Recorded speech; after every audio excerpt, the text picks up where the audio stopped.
தமிழ்நாடு 24 மணி தெலுங்கு சிட்டியாளனுடைய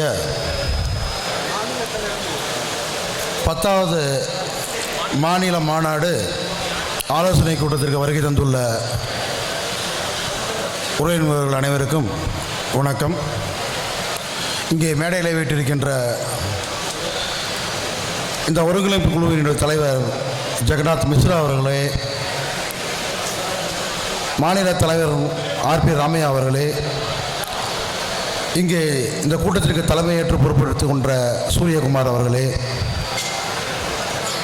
அனைத்து மாவட்டங்களிலிருந்து வருகை தந்துள்ள தலைவர், செயலாளர், பொருளாளர் மற்றும் நிர்வாகிகள் அவர்களுக்கும் காலை வணக்கத்தினை முதலிலே கூறி, இந்த மாநில மாநாடு நமது 1919 முதல் 1987 வரை மொத்தம் 9 மாநாடுகள் நடைபெற்றுள்ளன. ஆனால் முதல் முறையாக இன்று நமது தமிழ்நாட்டிலே 2 பிரிவாக ஒரு மாநில மாநாடு நடத்துவது பற்றி கடந்த வாரம் நடந்த கூட்டத்திலே நமது மாநில அளவிலே இத்தனை ஆண்டு காலமாக பொறுப்பாற்றிக் கொண்டிருக்கின்ற சமுதாய முன்னோடிகள் சிலரை விட்டுவிட்டு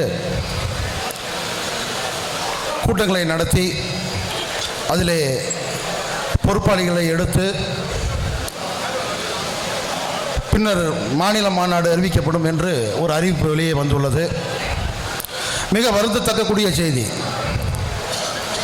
தமிழ்நாடு அளவிலே இருக்கின்ற இந்த 24 மணி தெலுங்கு செட்டியார்கள் சமுதாயம் ஒருங்கிணைந்து ஒன்றாக இந்த மாநாடு நடத்த வேண்டும் என்ற எண்ணத்தோடு தான் காஞ்சிபுரத்தில் மிஸ்ரா அவர்களை ஒருங்கிணைப்பு குழுவினுடைய தலைவராக நியமித்து அந்தந்த மாவட்டங்களிலே பிரிந்திருக்கின்ற இந்த சமுதாயத்தை ஒன்று சேர்த்து ஒரு மாநாடு நடத்துவது என்று இந்த ஒரு வருட காலமாக மிஸ்ரா அவர்கள் அந்தந்த மாவட்டங்களிலே சென்று ஒருங்கிணைந்த ஒரு குழுவை ஏற்படுத்தி அந்தந்த மாவட்டங்களிலே பொறுப்பாளிகளை நியமித்தார்.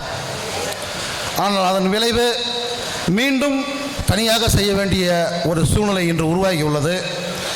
ஆகவே தயவு செய்து நடந்த நிகழ்வுகளை விட்டுவிட்டு இதற்கு முன்னால் இந்த மாநில அளவிலே நிர்வாகிகள் எவ்வளோ பேர் இருக்கிறார்கள், அவர்களை பற்றி நாம் குறை கூறாமல் நமது தமிழ்நாடு 24 மணி தெலுங்கு செட்டியார்களுடைய சமுதாய மக்களுடைய நலன் கருதி கல்வி, பொருளாதாரம், வணிகம் போன்ற துறைகளிலே இனி வருங்காலங்களிலே நமது சமுதாயம் தலைத்தோங்க வேண்டுமென்றால் வருகின்ற இந்த 10வது மாநில மாநாட்டை ஒரு அரசுக்கு எடுத்து உரைக்கும் வகையிலே நம்முடைய மாவட்ட நிர்வாகங்கள் அனைத்தும் அந்தந்த மாவட்டத்தினுடைய பொறுப்பாளிகள், தலைவர், செயலாளர், பொருளாளர்கள் அந்தந்த மாவட்டங்களிலே கூட்டங்களை கூட்டி வருங்காலங்களில் இந்த மாநாடு எவ்வாறு நடத்துவது, எவ்வளவு பேர் கலந்து கொள்வது என்பதை இந்த நேரத்திலே ஒரு முடிவு செய்து இனி கூட்டத்தின் கடைசியாக எந்த இடத்திலே மாநாடு நடத்துவது, எந்த தேதியில் நடத்துவது என்பது ஒரு முடிவு செய்யப்படும் என்பதை கூறிக்கொண்டு, எனக்கு பின்னால் நிறைய பேச உள்ளவர்கள் காரணத்தினாலே நேரங்காலத்தினுடைய அருமை கருதி உங்கள் வாய்ப்பளித்த அனைவருக்கும் நன்றி பாராட்டி விடைபெறுகிறேன். நன்றி, வணக்கம்.